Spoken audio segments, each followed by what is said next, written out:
Friends, তো আজকে দেখাবো আমাদের বাগানের গাছে যেগুলো হয়েছে সেটাই দেখাবো। তো চলো দেখাই।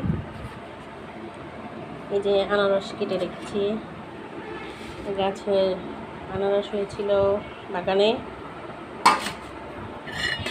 আর এই যে একটা বিলাতি, এটা একটা বিলাতি, গাছের বিলাতি। আর এই কাঁঠালটা আমার বাসায় হয়েছিল, তো আরও আগে পাড়া লাগতো, তো পাড়া হয় নাই, পেটে গেছে। এই যে এটা পেটে গেছে, তো পাকবে। এটা আমাদের বাগানের গাছের বিলাতি এটা। তা এগুলো সব আজকে কাটবো, এটা কাটবো, কেটে খাবো, সেটা শেয়ার করলাম। Take care friends, tata, please subscribe.